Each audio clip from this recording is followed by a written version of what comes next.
The wig slipped from little Sophia's bald head onto the marble floor as James Wilson, the ruthless millionaire who had fired 5 housekeepers in 6 months, watched in horror as the child's eyes filled with tears of shame. James felt something crack inside his chest, a foreign sensation for a man who had built impenetrable walls around his heart years ago. The little girl scrambled to retrieve the handmade wig, her small fingers trembling as she clutched it protectively against her chest. Her mother Sarah, his newest housekeeper, rushed forward with panic in her eyes, clearly terrified this would cost her the job she desperately needed. "I'm so sorry, Mr. Wilson. I had no choice but to bring her today. Her aunt couldn't watch her and the hospital said she could go home, but only with supervision," Sarah explained frantically, her voice breaking as she helped her daughter adjust the wig made from what appeared to be donated hair lovingly sewn onto a soft cap. But James wasn't listening. He was transfixed by the child's eyes, deep brown pools of wisdom no 8-year-old should possess, filled with a quiet dignity that made his own hardened soul shrink in shame. The fluorescent kitchen lights revealed the ghostly pallor of her skin, the fragile blue veins visible beneath, and the way her hospital bracelet still circled her tiny wrist like a cruel reminder of her battle. "She has leukemia," Sarah whispered, noticing his stare. "Stage 3. We've been fighting it for 11 months now." The words hit James like physical blows. Memories flooded back. Memories he'd spent millions trying to bury beneath success, luxury, and impossible standards that no housekeeper could ever satisfy. His own sister Emma, just 7 years old, with the same haunted eyes, the same hospital bracelet, the same desperate attempt to feel normal with a wig that never quite looked right. Emma, who had slipped away while he held her hand, promising her a castle where they would live together once she got better. A promise he had kept only for himself. "What's your name?" James asked, his voice unrecognizable even to himself as he knelt down to the child's level. "Sophia," she answered, her chin lifting slightly. "Are you going to fire my mommy now? Because it's not her fault.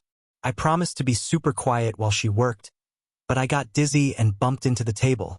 The directness of her question sliced through decades of practiced coldness. Here was a child facing death with more courage than he had faced life, worried not about herself but about her mother's job. James felt tears burning behind his eyes for the first time since Emma's funeral 28 years ago. Without thinking, he reached out and gently took the wig from Sophia's hands.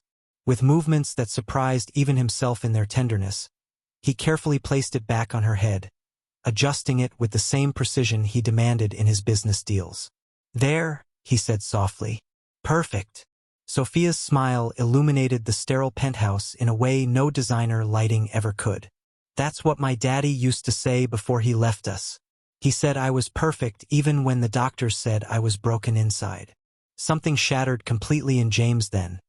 The carefully constructed facade, the emotional fortress, the illusion that his wealth could protect him from the messy, painful reality of human connection. A sob escaped him, shocking Sarah, who had never seen anything but cold disdain from her employer. "No one is firing your mommy," James managed to say through the knot in his throat. "In fact, I think both of you should stay here where I can help. This penthouse has 5 empty bedrooms, and I know the best oncologists in the country." Sarah began to protest, her pride warring with desperation. "Mr. Wilson, we couldn't possibly." "Please," he interrupted, the words strange on his lips after years of only giving commands. "Please let me help. I couldn't save my sister, but maybe—" His voice broke entirely then, the wall of reserve crumbling as tears streamed down his face. Sophia reached out one small hand and placed it on his cheek, wiping away a tear with a gentleness that undid him completely. "Don't cry, Mr. Wilson. Mommy says tears are just the heart's way of cleaning itself when it gets too full." In that moment, as James Wilson, feared CEO, notorious perfectionist, and lonely soul, broke down completely in his immaculate kitchen before a dying child and her struggling mother, something new began growing in the wasteland of his heart. The man who had everything but felt nothing found himself on his knees, weeping for all he had lost and all he might still save. The household staff would later whisper in amazement about the transformation. How the East Wing was converted into a state-of-the-art home treatment center, How the millionaire who once fired a housekeeper for missing a speck of dust now sat patiently teaching Sophia to paint despite the mess. How his cold eyes had warmed with purpose and, dare they say, love. But in that first raw moment of connection, all James knew was that the little girl adjusting her wig with determined dignity had accomplished what no one else could. She had found the long-forgotten key to his humanity, buried beneath layers of wealth and isolation, and turned it without even trying. Sarah Mendez had long ago stopped believing in fairy tales. Life had taught her that happy endings were reserved for storybooks, not single mothers with mounting medical bills and a daughter fighting for her life. Yet here she was, living in the penthouse of one of the city's wealthiest men, watching as he transformed before her eyes from tyrannical employer to something she never expected, an ally. Each morning began the same way. Sarah would wake before dawn in the luxurious guest suite James had insisted they occupy, check on Sophia sleeping peacefully in the adjoining room, and then prepare for her dual roles as both housekeeper and mother to a child with cancer. The contradiction wasn't lost on her. Cleaning the home of a millionaire while her own life remained in chaos, maintaining perfect order in his spaces while her daughter's body rebelled against itself in disorder. "You don't have to keep working," James had told her a week after moving them in. "Consider yourself on paid leave." But Sarah had refused. "I need to work," she'd explained, hands gripping her cleaning cloth tightly. "When I'm working, I can pretend for a moment that everything is normal, that I have control over something. Please don't take that from me." James had understood immediately, recognizing in her the same desperate need for order that had driven him for decades. Today marked Sophia's third round of chemotherapy since they'd moved in. Sarah stood in the kitchen preparing ginger tea to help with the nausea she knew would follow, while James sat with Sophia in the living room, patiently helping her with the multiplication tables she was determined to master despite missing months of school. "Mommy," Sophia called weakly, "can we leave a little early? I want to bring cookies for Nurse Denise today." The simple request nearly broke Sarah. Her daughter, facing hours of poison being pumped into her veins, was thinking about others. She pressed her palms against the cool marble countertop, willing herself not to cry. Not today when Sophia needed her strength. "Of course, sweetheart. We'll stop at the bakery on the way," she managed to reply, her voice steady despite the storm inside. "No need," James said, appearing in the doorway. "I had Eleanor arrange for a delivery of treats for the entire pediatric oncology floor. But we should leave soon. The traffic report shows construction on the main route to Memorial." Sarah nodded gratefully, both for the gesture and for the way he addressed practical concerns without drawing attention to her momentary weakness. This was their unspoken arrangement. He provided resources she could never afford, while she allowed him to participate in a battle he had lost once before. In the private elevator descending from the penthouse, Sarah watched her daughter lean against James, her fragile body seeking support as a wave of pre-treatment exhaustion hit. For months ago, this man had been a stranger, a demanding employer whose impossible standards had left a trail of dismissed housekeepers. Now, his arm wrapped protectively around Sophia with a tenderness that still surprised her. The hospital was a world Sarah had come to know intimately. Every antiseptic smell, every beep of machinery, every forced smile from medical staff trying to maintain optimism in the face of devastating odds. She had mapped the quickest routes between departments, memorized the rotation schedules of the kindest nurses, learned the exact angle to recline Sophia's treatment chair to minimize her discomfort during the long hours of chemotherapy. "Mrs. Mendez," Dr. Levin greeted them in the treatment room, his face carefully neutral as he reviewed Sophia's chart. "And Mr. Wilson." A flicker of surprise still crossed the doctor's face whenever the millionaire appeared at these appointments, as though he expected James's interest to have waned. "How are her counts looking?" Sarah asked, the medical terminology now as familiar to her as household cleaning products. Dr. Levin's slight hesitation told her everything before he spoke. "They're not responding as well as we'd hoped. The cancer cells are showing some resistance to the current protocol." The world tilted beneath Sarah's feet. She had prepared herself for good news and bad news and everything in between, but the resilience she had cultivated over months of treatments suddenly felt paper thin. "What are our options?" James asked, his businesslike tone a stark contrast to the gentle way he continued holding Sophia's hand as the nurse inserted her foreline. "There's a newer treatment," Dr. Levin explained, lowering his voice as Sophia became distracted by the child life specialist who had appeared with art supplies.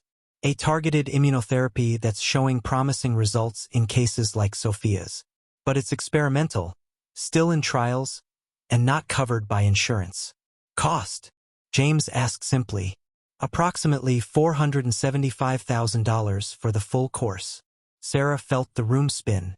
Even with the generous health insurance James provided, even with her savings and the GoFundMe her sister had set up, that figure might as well have been $1 billion. "Make the arrangements," James said without hesitation. "Today." As the doctor nodded and stepped away to initiate the paperwork, Sarah found herself unable to speak, overwhelmed by both gratitude and a crushing sense of indebtedness. This man had already done so much: the private room in his home, the specialists, the around-the-clock nursing care when Sophia had developed an infection last month. And now this. "You can't keep doing this," she finally whispered when they were alone, Sophia having fallen asleep as the chemotherapy dripped steadily into her veins. "I'll never be able to repay you." James looked at her with an expression she had come to recognize, the one that appeared whenever she mentioned money or repayment. "Sarah," he said quietly, "for 28 years, I've had everything except the one thing that mattered. I couldn't save Emma. But with all the resources I've accumulated, maybe I can help save Sophia." He glanced at the sleeping child. "And in doing so, maybe save something of myself as well." Sarah understood then what she had suspected for weeks. This wasn't charity or even kindness, it was redemption. James Wilson, the man who had everything, was fighting alongside them not despite his wealth but because of it, transforming cold currency into something warm and human and desperately needed. That night, after Sophia had been settled in her bed with anti-nausea medication administered and a cool cloth on her forehead, Sarah found James in his office, surrounded by medical journals and research papers, reading glasses perched on his nose as he made careful notes. "I've been researching alternative treatments," he explained without looking up. "There's a specialist in Boston who's had success with cases similar to Sophia's. I've arranged for a consultation next week." Sarah stood in the doorway, watching this man who had inserted himself so completely into their lives, who had transformed from employer to something indefinable. Not quite family, but no longer a stranger. The gratitude she felt was complicated by fear, not just for Sophia but for what would happen to all of them if, despite everything, they lost this battle. "What if it doesn't work?" she asked, voicing the question that haunted her every moment. "What if we try everything, spend everything, hope everything, and it still isn't enough?" James finally looked up, removing his glasses. In his eyes, she saw not the arrogant certainty of wealth, but the vulnerable honesty of someone who had asked himself the same question countless times. "Then we will have fought with everything we had," he said simply. "And Sophia will know she was never alone in that fight. Neither were you." In that moment, standing in the doorway of a millionaire's home office while her daughter slept down the hall, Sarah Mendez allowed herself to feel something she had carefully guarded against since the diagnosis. Hope. Not the desperate, bargaining hope of early days, but something steadier, born from the unexpected alliance with a man who had lost everything that mattered once before and was determined not to let it happen again. The change began with small things, moments so subtle that only those who had known James Wilson before could truly appreciate their significance. The man who once scowled at a misaligned table setting now sat cross-legged on the living room floor, patiently helping Sophia string beads for the friendship bracelets she made for other children in the oncology ward. The executive who had terrorized boardrooms with his demanding perfectionism now allowed his immaculate kitchen to be overtaken by the messy process of baking cookies on Sophia's good days. "I think you've got an imposter in your penthouse," Eleanor remarked one afternoon, having arrived to find James and Sophia engaged in what appeared to be an impromptu dance party in the living room, furniture pushed aside to create a makeshift dance floor. Sophia, wearing her wig adorned with a tiara, was teaching James a TikTok dance that he performed with endearing awkwardness. "Perhaps I do," James replied when Sophia had retreated to her room for a nap, exhaustion claiming her after the brief burst of energy. Or perhaps the imposter was the man who lived here before. The experimental treatment Dr. Levin had recommended was brutal. For 3 weeks, Sophia's body waged war not just against the cancer but against the treatment itself. Her immune system, compromised by months of chemotherapy, struggled to recover from each new assault. Sarah barely left her daughter's side, sleeping in a chair beside the hospital bed, while James used every connection and resource at his disposal to ensure Sophia received the best care possible. It was during the darkest days of treatment, when Sophia's fever spiked and infection threatened, that the final walls around James's heart crumbled completely. Sarah found him late one night in the hospital chapel, not praying, but sitting in silence, tears streaming down his face. "I made the same promise to her that I made to Emma," he confessed when Sarah sat beside him, "that if she fought hard enough, I would build her a castle where nothing bad could ever happen to her again." His voice broke. "I built that castle, Sarah. I've lived in it for decades, and it didn't protect me from anything that matters." Sarah, exhausted beyond measure, reached for his hand. "No castle can protect us from loss. But what you've given Sophia, what you've given us, isn't protection from pain. It's the knowledge that she doesn't have to face it alone." The turning point came unexpectedly, on a rain-soaked Tuesday 5 months after Sophia and Sarah had moved into the penthouse. Dr. Levin arrived personally, his face betraying nothing as he asked to speak with them privately. James stood to leave the room, but Sophia caught his sleeve. "Stay," she said simply. "You're family now." The word hung in the air between them, more valuable than any asset in James's considerable portfolio. He sat back down, his hand finding Sarah's almost instinctively as they braced for whatever news was coming.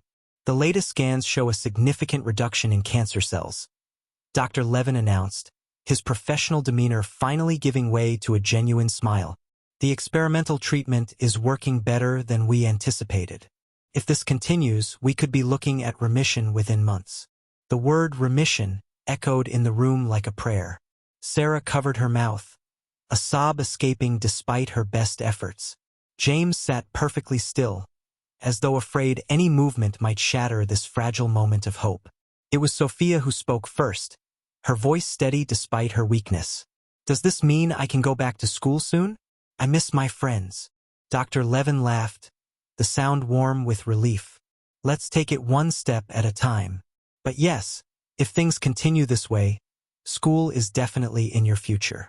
Later that evening, after Sophia had fallen asleep with the stuffed unicorn James had brought her clutched to her chest, Sarah found him standing on the penthouse balcony, looking out over the city lights.